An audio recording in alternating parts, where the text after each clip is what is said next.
Sahabat peradaban kasih yang terkasih, ini episode menjawab pertanyaan. Jadi ada yang bertanya kepada saya, begini pertanyaannya. Romo, ada anak SD bertanya, mengapa disebutkan Allah Abraham bukan Allah Nuh? Itu dulu yang mau saya jawab. Ya, pertanyaan pertama, mengapa disebut Allah Abraham dan bukan Allah Nuh?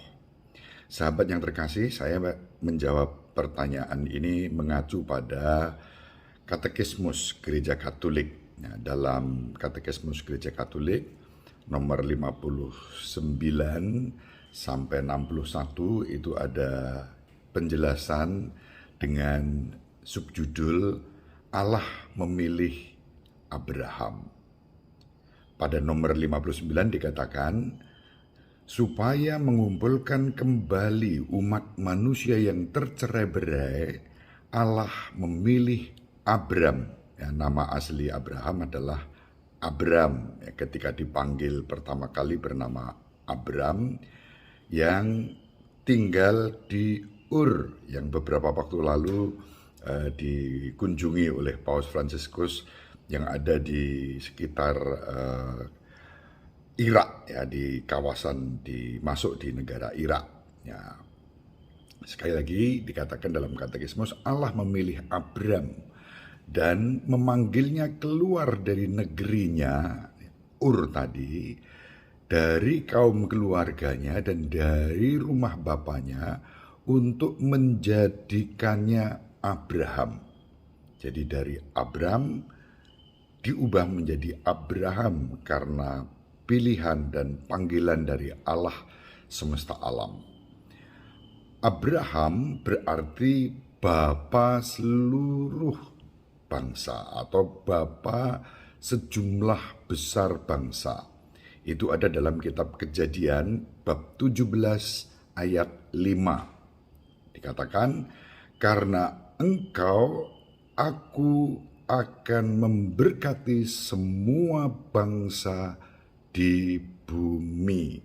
Ya, itu dikatakan dalam kitab Kejadian bab 12 ayat 3. Nah, kemudian pada nomor 60 Katekismus Gereja Katolik dijelaskan begini. Bangsa yang berasal dari Abraham menjadi pembawa janji yang Allah ikrarkan kepada para bapa bangsa. Menjadi bangsa terpilih yang dipanggil dengan maksud mempersiapkan pengumpulan semua anak Allah dalam kesatuan gereja. Bangsa ini menjadi akar pohon yang padanya akan dicangkokkan semua orang kalau mereka sudah percaya. Ya, kalau dalam katekismus memang dikatakan dicangkokkan orang-orang kafir. Ya, orang-orang kafir itu berarti orang-orang yang belum mengenal Allah. Ya, siapapun mereka. Ya. Nah, kita tahu bahwa ini penjelasan saya di dalam kehidupan umat manusia sekarang ini ada 3 agama besar yang mengacu pada iman Abraham. Ya, dimulai dari agama orang-orang Yahudi yang disebut dengan Yudaisme. Ya, kemudian kita sebagai murid-murid Kristus, umat Kristen, entah itu Katolik, entah itu Protestan, apapun denominasinya, mengacu juga pada iman Abraham. Dan kemudian sahabat-sahabat kita, ya, saudari-saudara kita yang beragama Islam, dengan menyebut dengan bahasa Arab, Abraham dalam bahasa Arab, Ibrahim. Tapi menunjuk pada pribadi yang sama. Ya, ingat pada waktu Paus Fransiskus berkunjung ke Ur di Kaldea di Irak beberapa waktu yang lalu, di tempat situs ya, sejarah asal-usul Bapak Abraham ini dibacakan ayat-ayat suci dari Kitab Kejadian dan juga dari kitab suci Al-Quran. Ya, itu bisa dicek di vatikan.va.news, ada dokumentasinya.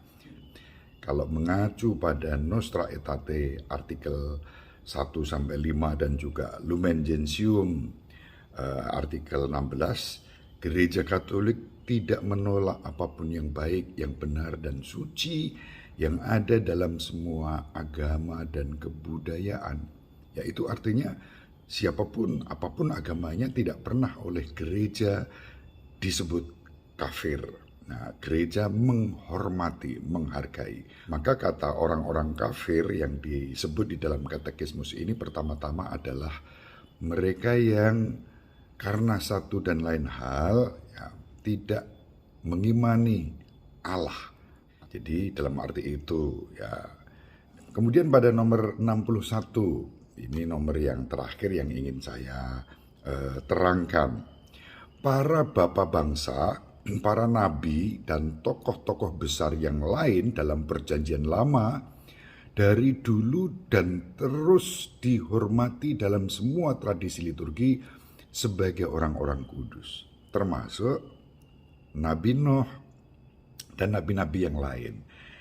Meskipun Nabi Nuh tidak disebut sebagai bapak bangsa, tetapi disebut sebagai orang-orang kudus ya, dalam perjanjian lama.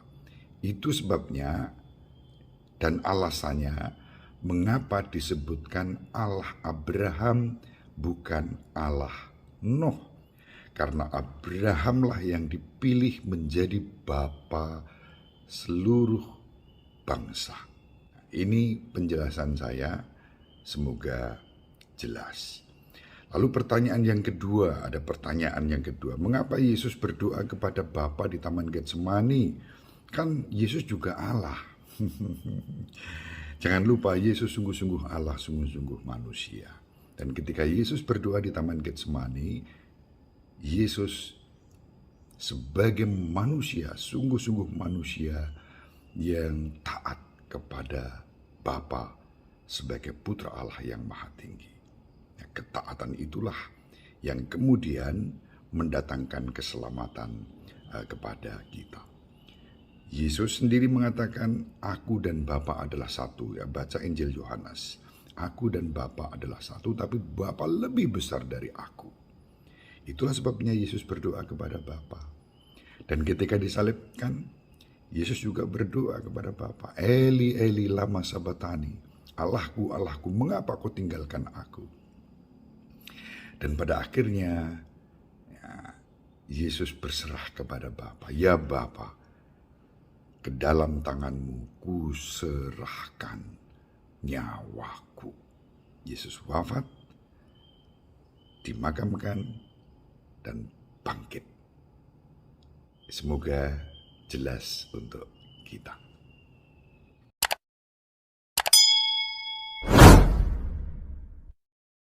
Sahabat peradaban kasih yang terkasih, sampai jumpa pada episode berikutnya. Terima kasih atas kebersamaan kita. Salam peradaban kasih ekologis, berkah dalam